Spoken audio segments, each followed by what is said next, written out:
All right, before we get started on this episode of the podcast, we want to keep you guys updated with what's going on right now. So showtime, baby. Showtime. So let's talk about what we got going on. So Monsters in the Mirror, we have quite a few shows scheduled for 2024, which is awesome. It's growth for us. We've got, 7 shows confirmed already for 2024 and hopefully a lot more. So the first one that's coming up real soon is on January 5th. We'll be in Bowling Green playing at Howard's, which is our favorite place. That's become our home. And we are playing there with Before My Eyes and Everything's Taken. So it'll be 3 bands. I think doors are at 6, but it's at Howard's on January 5th in BG, and that's going to be awesome. I'm really excited. We've played with Before My Eyes before, and we really like those guys. We go way back with Chris, actually.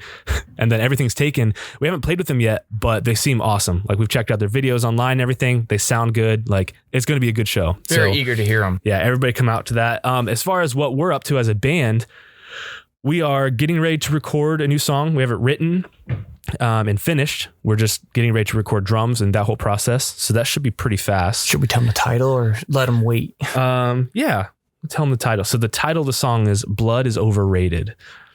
And we're really excited that one's been like cooking with us for a long time. So we're excited to get that finished and get it out there, add it to the set, that sort of thing. We also we haven't really made any big decisions yet or anything, but we have a person who's interested in playing guitar for us. So we may have a new member soon. So that is awesome. I'm very excited about that. Fingers can do this. Yes.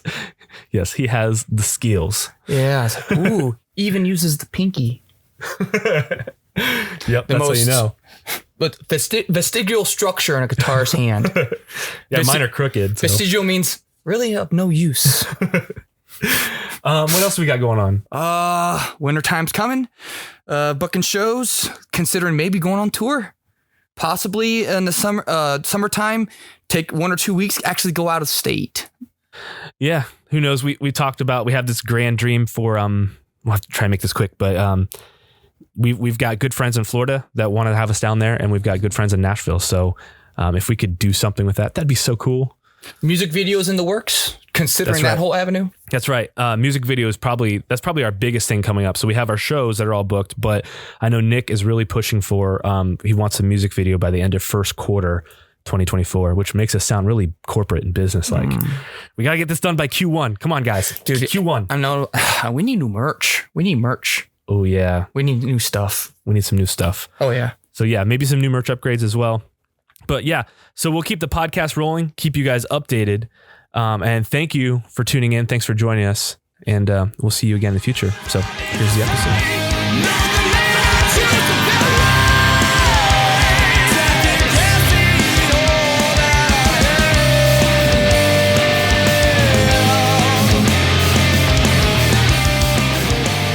So what we want to talk about today is basically this song that we're working on. And like we talked about earlier, so I've seen a lot of bands do this where they'll record a song and they'll write the lyrics to it, they'll record the whole thing, it gets out there, people listen to it, and then they record a podcast later and talk about, here's what this song's about, like here's what these lyrics mean to me, or here's how we wrote this part. And that's really cool. I like listening to those and learn about the song. But this is interesting for us because just what we wanted to talk about today is before the song is recorded. So we have this song where we have most of the music done. You have most of the lyrics done, but we're still kind of wrestling with it. So we're working on the music, kind of figuring out how that's going to fit. But we're focusing mostly today, especially you and I, is like, what story do we want to tell? What theme do we want to set for the lyrics? Especially because we're a band that gets a little theatrical on stage. And so we're going to tell a story with this and somehow. So it's kind of important to us. What story are we writing into this? Because that's going to reflect what we do on stage. If we do a music video, all that kind of stuff. So the placeholder title for this song that we have right now is The Hole. And we don't know if we're going to stick with that or we might switch it to like The Obituary, or what was the other one you said? The Grave. The Grave. So we're not even sure on that yet. We're still kind of nailing things down, but we're thinking about the story and what we want to do with that. So really, Dustin, the song, this was birthed. This whole album was nothing but pain. And we were, earlier we're talking about this is part of the healing process. You talk about the things that have hurt you the most and things that you've held on for many, many, many years. And when you decide to talk about it, and if you finally put words to your pain, it comes out pretty nasty. And as we're traveling through this album in that, it came to a point where there needs to be resolve. This is definitely, this song's moving towards an end game. It's moving towards a finality. Long story short, like we're talking about betrayal, anger, like failed goals, like pain, and it has to lead to something. Yeah, like you've mentioned when we've talked about, this is like the end of the album, which for us, we don't do albums. Like we kind of did our thing where we released 5 songs and it's streaming on Spotify and everything, but it's the end of sort of like an era or a chapter where it's like we've been expressing what's inside with anger and like just, man, what that feels like, and becoming a monster where you feel like you're losing yourself and turning into something else, or losing myself. A song about exactly that. It's kind of exploring all those emotions and what you're going through and what we're feeling right now.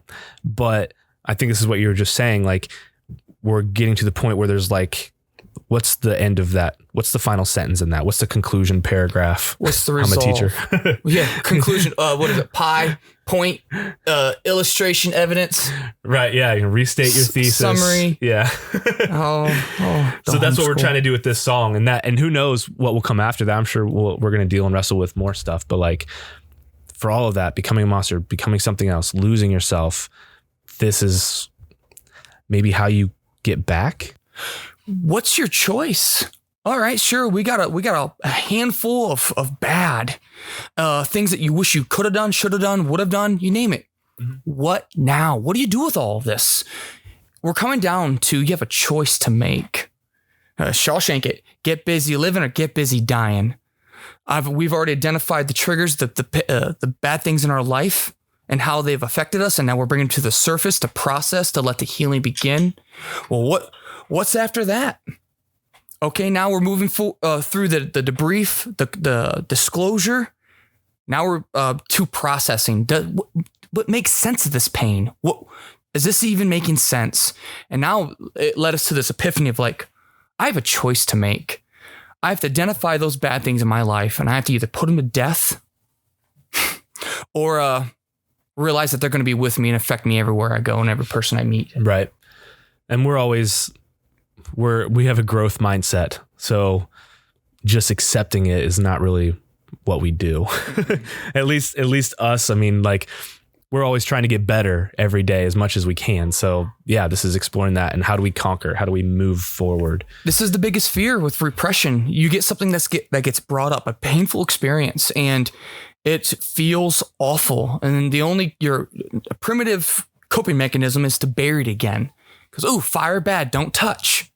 Learn why not to touch the fire. Now you have to surface this thing, look at this monster, and realize, look, this isn't the end of me. Like, I have a say, I have control, I have power, I have a choice.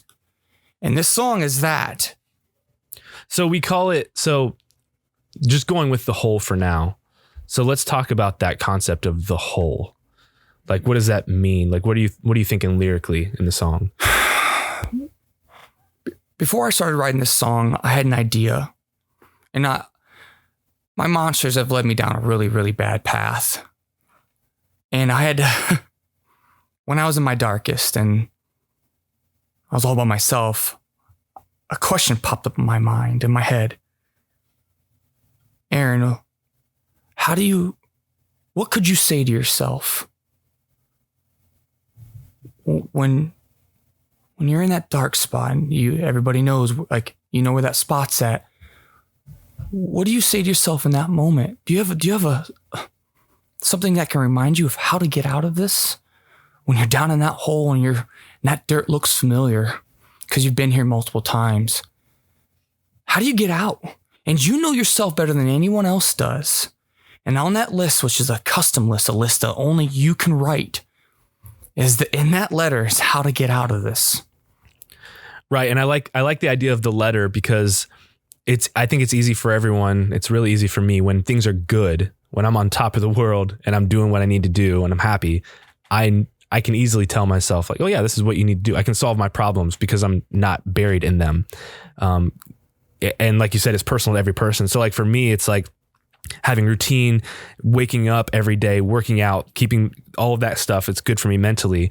But when I'm there, when I'm struggling, when I'm going through a experience of depression or something like that, it's not easy for the depressed mind to have clarity. Yeah. And so if you have this letter that you wrote to yourself that and that's the other thing that's cool, is that we're all trying to contribute to this. So you asked all of us, hey, all of you guys. So Nick, Vince, Dustin, think about when you're at your darkest, what would you need to tell yourself, and write that down so that we can all kind of pour into this, so that the song can hopefully be that for us. It's a reminder for us like, hey, I know you're in despair right now. I know things suck, but remember, this is what you wrote. This is what Happy Dustin wrote to you, Dustin, to help you dig out of this hole. Because you make a good point. It's easy when things are going well, right? Clarity's there. You can deduce everything. Okay. Oh, this has happened because A and B and C all worked out. Okay. I know how to reproduce this. I know like, oh, this works for my life. Keep this. I keep doing it. But in despair and darkness and isolation, you don't have that clarity, or at least we never considered the possibility of having clarity in that. Mm-hmm. And sometimes you have to write something down, something that you can't think of in the moment, but something you either have to be told or read yourself or be reminded of that memory in that moment. Remember that kind voice, like when you're in a traumatic experience and a hand gets put on you and it's like, it's okay. It's all right. But you didn't say that to yourself, right? Yep. Somebody had to say that to you. Like that letter is that like, listen, Aaron, remember who you are. Remember why you're here. Like, remember the value you have to others. Realize that your life is not your own. Like you're not a victim anymore. You're not a slave. Mm-hmm. You're a lion. And in that moment, you have to hear that. You have to remember that. You know, it's funny. There's a show called Parks and Recreation. Have you ever seen it? Heard of it. I haven't. So it's an offshoot of The Office, kind of like they shoot it in the very similar style of The Office. So naturally, I love it. And you know, Chris Pratt, amazing. So, but there's a scene where Ron Swanson, who's one of the main characters, he's this very masculine man, big old mustache, libertarian, like eats meat, drinks whiskey, like man's man kind of guy. But he has this ex-wife, Tammy, that whenever she gets around, somehow she gets her claws into him and he completely changes who he is. Like shaves off his mustache, starts wearing, he gets real feminine, starts, you know, like everything about him changes. And so there's an episode where he does that. He loses his mind, shaves off his mustache, gets cornrows in his hair, like just goes off the deep end with Tammy. They're going to get married again. They're like in jail trying to make out with each other through the jail bar, like just crazy it's like stuff. Identity crisis and then defaulting. Like, yeah. So then his friends sit him down and say, Ron, we're going to play a video for you that I want you to pay attention to and just really open your heart to this. And they put in the videotape and it's him, Ron. He made a video for himself when he was at a high, when he was like, so he's got his mustache. He's all, you know, he's like, now listen, Ron, Tammy's got her claws in you again. I know what you're thinking right now. This is awesome. You're thinking that you can just, you know, you and her are going to be, trust me on this. She's changing who you are, you know? And so he does that. And I'm realizing now that's like what we're trying to do with this song. That's the same thing. Yeah, that's just spot on. He's sitting there with his arms crossed, like watching the video, like, nah, I don't want to listen to you, but it's him. He's talking to himself. I know you don't want to listen to me. Listen up. Man. A letter to yourself.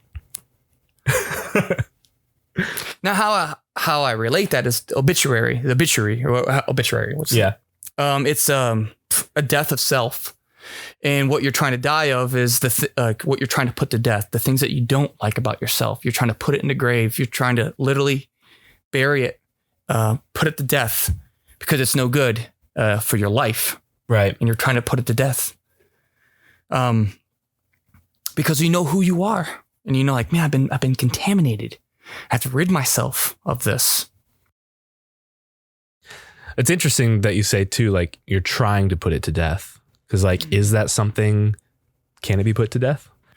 Based on my experience, like maybe it's a daily struggle. It's your daily cross. It's your, I had this idea of like, sure, you put the old you in the grave, you pound the dirt with the shovel, then you're walking away, and all of a sudden a hand just pops out. That's what I was thinking. The end of a horror movie where like same thing. It turns out he's still alive. But and then you got to go back and do it all over again. Yeah. And that can resemble the daily struggle, the daily choice that you make. Back in the day, we always had this metaphor of you're on an escalator and you're going against it. It's going down, you're going up. And the moment you stop, and that means the moment you stop making that choice, you stop working, you stop fighting, you're going down. Right. It's a fight to stay above water. If you don't tread water, you sink. It's that active and the art of knowing thyself. It's like you're growing or dying. There's not anything in the middle. Yeah. What is it? If you're passively pursuing something. So every day. So then stand for nothing, fall for everything. So then our hope is that everybody's going to listen to this song every day. Yeah. And it's custom. It's like, yeah, we're doing this, but like everybody needs that letter. Everybody needs that like insight to illness. Know yourself. Like, so maybe it'd be cool if like, part of the song, so we're all kind of putting our own individual thing into it. Like, what would you say to yourself? What would I say to myself? That's all in the song. But maybe it'd be cool if when we write the lyrics, we try to send a message as well of telling whoever's listening to remember what they need to remember. Mm-hmm. You know what I mean? Because like what we put in there, if it's specific to you, it might not be helpful to Johnny or Sally or all these random people. Mm-hmm. But if we could say something that's a little more general and vague, where it's like in a chorus where it's like, remember what you need to do. You've been here before. So I got to figure that out, because with this letter, is it addressed to me? Is it also addressed to somebody else? Like, what's the audience? Am I speaking to myself? Is this a song? Is this a reminder to myself? Like literally I'm reading a letter to myself, or is this also a letter for someone else? Yeah. And that gets into the bigger question of like, why do bands write music? Why do artists create art? So I think a lot of the time, maybe, I don't know which one's better, but like, I think most of the time artists, musicians, whatever, you're creating something as an expression of you because you need to get it out. And so you express it. So it's personal to you. It doesn't matter if anybody likes it. This is you expressing you for your own health. But I think it's kind of cool.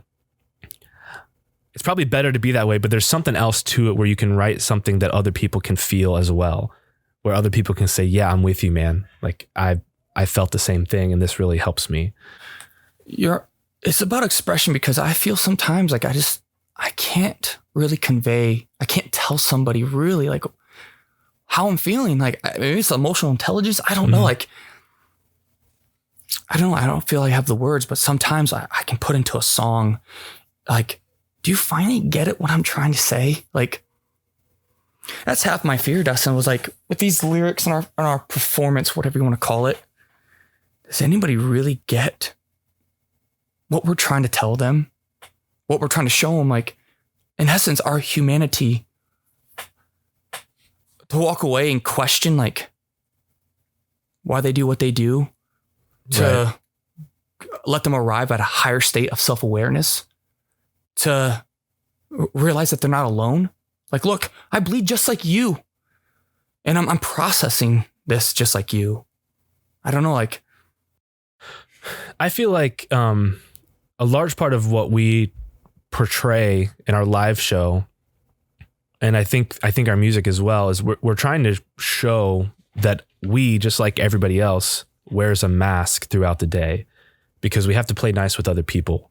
And so what we feel deep down is not what we're expressing up here. You gotta clock into your job. You have to go work with other people, and you can't just be talking about this.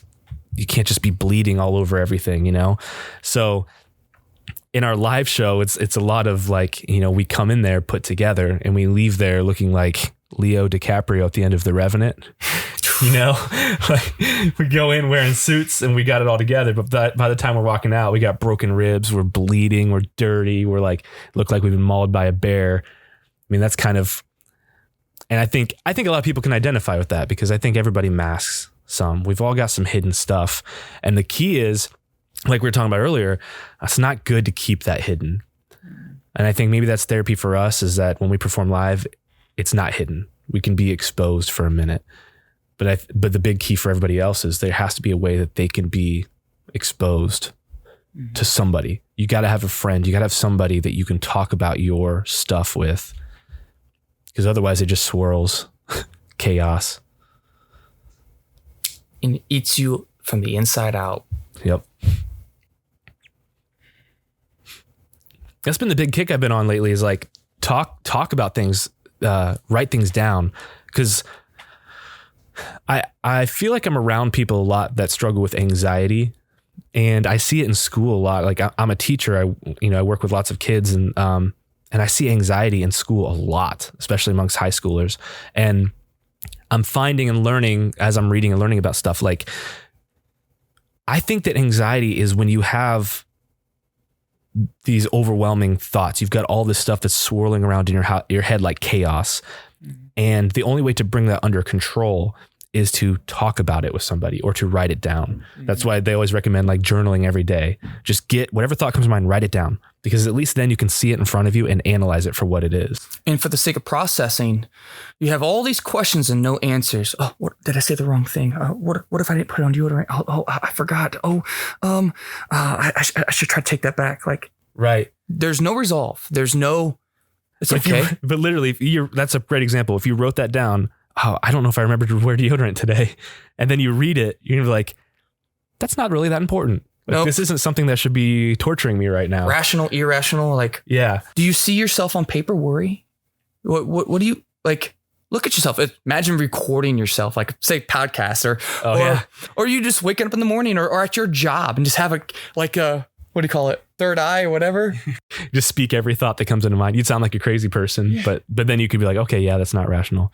You know, it's another good point of this too is, I watch a lot of scary movies with my wife, but I don't really like slashers where they're just like murdering people all the time. But I like a good monster movie or like the Conjuring universe where there's like a spooky thing that's haunting, blah, blah, blah. But I've noticed the trend in all of horror movies is that to keep you scared and to keep you suspenseful, they don't show you the thing that's doing the terrorizing. You don't see the monster until the end. Because if they showed you the monster in the first frame of the movie, you're going to be less scared of it the rest of the movie, because there's no what if, there's no imagination, there's no what is this thing. Mm-hmm. You haven't laid eyes on it yet. So in horror movies, they always do that. They always wait until the last 20 minutes of it, and then they show you this really big, scary thing. Mm-hmm. But that's usually when they're resolving the story, because now you can see it. It's the same thing up here. It's the same thing with a lot of things. Like we talked about this with my shower recently, like something's broken. You've got water leaking. If you don't know what it is, then it's the unknown, and we all fear the unknown. Yeah. But once you see it, once you lay eyes on it, then you know, oh, it's not that bad. That's just an easy fix. Or you see the monster. Oh, he's not even that tall. Like, so the same thing with everything swirling around in your mind. If it's swirling, then it creates an unknown because it's swirling so much. But if you can see it, like write it down, talk about it with somebody. If you have a good friend that can maybe help you see that it's not really that big of a deal. Mm-hmm. The unknown. We started talking about the hole, and now we're talking about anxiety. But I think you can find all that in that hole. In that hole. Gotta leave it there. Yeah. So I guess we just want to give them a little in the moment right now. Like, yeah, here's what we're wrestling with. Here's what we're creating. This album or this diary, this disclosure is coming to a transitional point.